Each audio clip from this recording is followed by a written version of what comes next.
Joining us now is Senator Ron Wyden, Democrat of Oregon, member of the Senate Select Committee on Intelligence.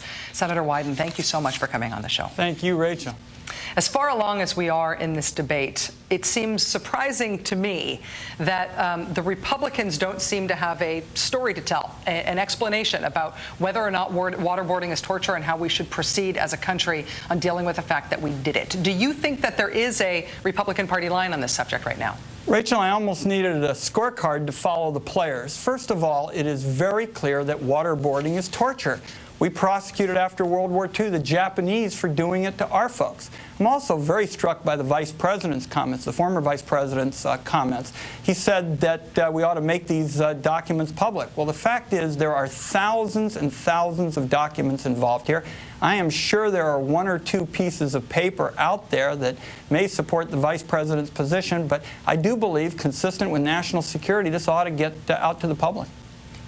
It is, to me, as I said, surprising and I think interesting that there are so many different and seemingly internally contradicting Republican positions on this issue. But in terms of the political math in Washington right now, it doesn't necessarily really matter what the Republicans want to do because Democrats have such large majorities in both houses of Congress and because, of course, they control the White House. Do you think that there is a singular Democratic Party position on how to deal with the fact that we have tortured and how to move forward? I think the President has laid out a plan for moving forward. First, the Senate Select Committee on Intelligence that I serve on, we are out of the gates now. We've got people in place. We're doing the inquiry, and given the fact that many of us protested these interrogation techniques as soon as we found out, we are very motivated to get to the truth. When we get that information, certainly if there are matters that need to be followed up on, such as matters before the Justice Department, we'll get it to them.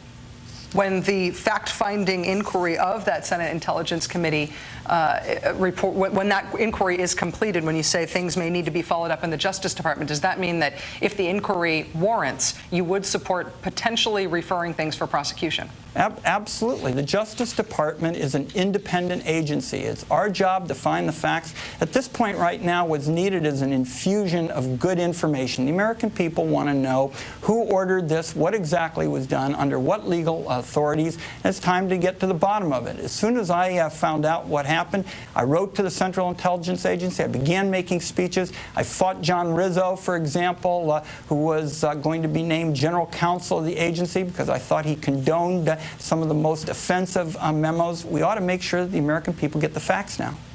Are you disturbed by the fact that John Rizzo is still acting general counsel at the CIA right now? Of course, he is due to be replaced, but today he still stands as the highest authority at the CIA as to what is and isn't legal in the agency's actions. Rachel, this is bizarre even by the standards of Washington, D.C. His nomination was withdrawn. I led the effort in the Intelligence Committee to have it withdrawn. Had it gone to a vote, I think it would have been overwhelmingly disapproved on a bipartisan basis, but he's still there. I do think that the President's intelligence team should take steps to get somebody in there who will make judgments in line with the law. Beyond John Rizzo and his position at the CIA, there appears to be one person whose name we know and whose actions we understand throughout the torture program, and that is Judge Jay Bybee, who is still a person who's holding public office. There's been discussions about the prospect of Judge Bybee facing an impeachment inquiry because of what we now know about his actions in the torture program that we didn't know when he was confirmed by the Senate. Do you think such an inquiry is warranted? I was one of 19 senators who opposed Judge Bybee at the time. I was particularly troubled by his approach to the Geneva Convention, matters that he had written on. With respect to the issue of impeachment, that's before the House of Representatives. If it comes to the United States Senate, I would sit as a juror, and at that point I'd be making judgments. Senator Ron Wyden of Oregon, thank you so much for joining us tonight, sir. Thank you, Rachel. Thank you.